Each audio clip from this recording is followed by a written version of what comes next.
गुणों से चरित्र को पल्लवित करके अपने जिंदगी में आयाम तक पहुंचाने वाले ऐसे जनरल वी.के. सिंह जी का आपका साथ मिलकर मैं स्वागत करता हूं, अभिनंदन करता हूं। मैं स्वागत और अभिनंदन उनके सहयोगी major general NV. Singh ji का भी करना चाहता हूं कि जिनकी उपस्थिति जनरल साहब के उस उत्कृष्ट चरित्र और उनके मानवीय जीवन की मर्यादाओं को शहादत प्रदान करती है। आपका भी स्वागत है और आपका भी अभिनंदन है। अभिनंदन और स्वागत मैं युधिष्ठिर सिंह जी का भी करना चाहता हूं। हरियाणा से आप जरूर पधारे हैं, लेकिन आपके और हमारे रिश्ते भी हैं। इस रिश्ते की इस आयाम पर आपने सेनापति के साथ पधार कर उस रिश्ते को वो पूरा का पूरा सार्थकता प्रदान करी है, जिस पर मानव जीव अपने चरित्र को पल्लवित करता है।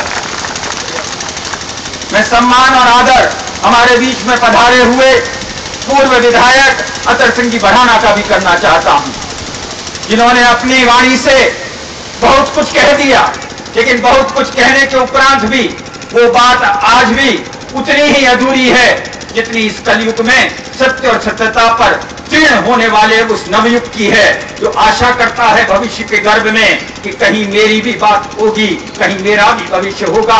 तो सेनापति महोदय, जनरल साहब, इससे बड़ी शहादत क्या हो सकती है कि इस राष्ट्र के सरहदों को जिसका संरक्षण प्रदान हुआ, आज ये नवयुग अपने भविष्य का संरक्षण आपके हाथों में प्रदान करना चाहता है।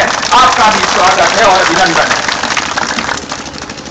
मैं आप लोगों के सामने, वैसे तो जनरल साहब आपने पूरी सेना का मार्गदर्शन किया है, लेकिन इस राजस्थान की धरा का जो सांख्यिक प्रतिवेदन है वो मैं आपको निवेदन करना चाहता हूं।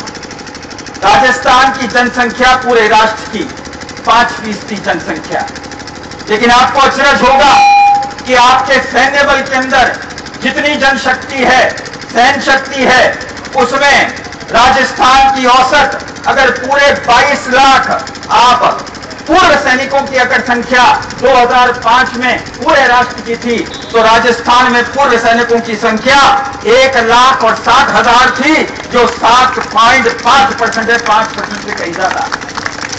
हमारी जनसंख्या राष्ट्र में 5% हो सकती है, लेकिन सैन्य बल में जो हम लोग, हमारे इन वीरांगनाओं के पतियों ने, इन माताओं के लाडलों ने जो अपनी शहादत दी है, वो आज 7.5%। अगर आप सेकेंड वर्ल्ड वॉर के बाद की पूरी स्टैटिस्टिक्स लें, तो पूरे भारतवर्ष में तृतीय विश्व युद्ध की वॉर विडोज तकरीबन 10,000 है, सिर्फ सेकेंड वर्ल्ड वॉर की।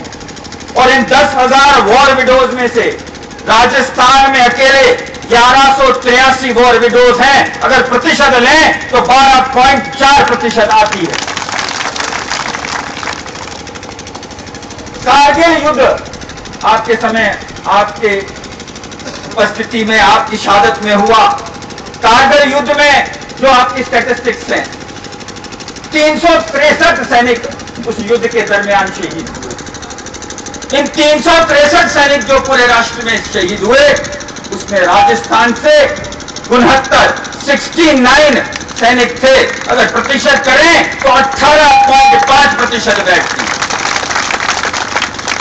ये राष्ट्र को 5% जनसंख्या की तुलना में, जहां अपने जीवन के बलिदान की शहादत देने का जब स्वरूप प्रदान होता है, तो 18.5% है, जो राष्ट्र की औसत से 3 गुना ज्यादा। मैं एक निवेदन और करना चाहता हूं। भ्रष्टाचार आज के आधुनिक भविष्य के आयाम का व्याकरण बन चुका है। हर व्यक्तित्व को कहीं न कहीं भ्रष्टाचार नजर आ रहा है। आज से पहले कोई सेना का अध्यक्ष इस प्रकार से बेपाक तरीके से सच बोलने की हिम्मत नहीं जुटाता था। आपसे पहले भी बड़े आदर के साथ कहना चाहता हूं, आज से पहले भी इस भारत की सेना के सेनापति बने हैं, लेकिन सेना के सेनापति के सत्यता की पराकाष्ठा पर अगर कोई सही उतरा है तो उसका नाम वी.के. सिंह।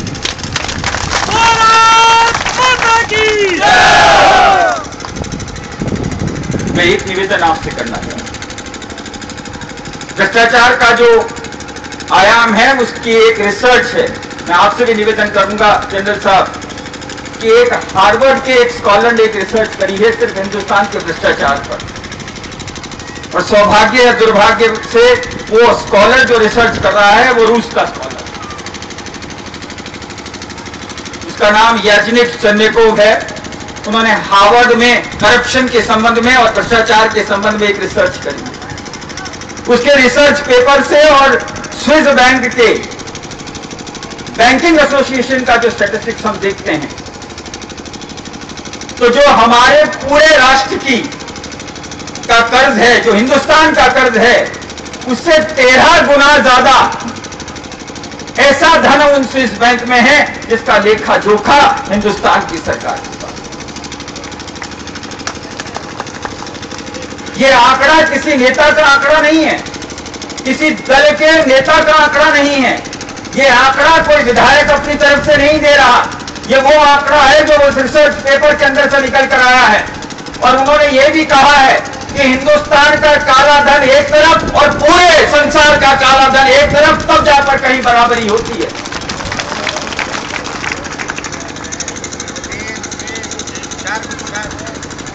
मैं आपसे एक और निवेदन करना चाहता हूं। जब भारतवर्ष आजाद हुआ तो भारत की जनसंख्या 33 से 35 करोड़ की थी। सुप्रीम कोर्ट ने एक कमेटी बनाई,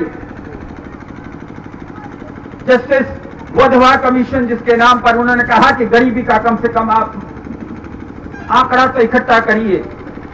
यूनाइटेड नेशन की तरफ से भी एक कमेटी बनी, ह्यूमन राइट्स ने ये बात बनाई, तेंदुलकर कमीशन ने भी एक कमेटी बनी। इन सब के आंकड़े मिला लें तो सब ये बात कहते हैं कि भारत का गरीब वो इंसान है जिसको सुबह से शाम की 2 वक्त की रोटी नहीं मिले, और अगर उसको प्रतिशत में करें तो 22% तो लोग बाग वो हैं जो सिर्फ एक समय की रोटी खाते हैं, और अगर दोनों समय की रोटी तक सीमित कर लें तब भी 27% की जनसंख्या होती है। अगर 120 करोड़ की जनसंख्या को 22% लगाएं तो जब हिंदुस्तान आजाद हुआ था जितनी जनसंख्या उस दिन थी उतनी जनसंख्या को तो आज की तारीख में सुबह से शाम की रोटी के भी लाले पड़ गए हैं। यह आज का यथार्थ सत्य है।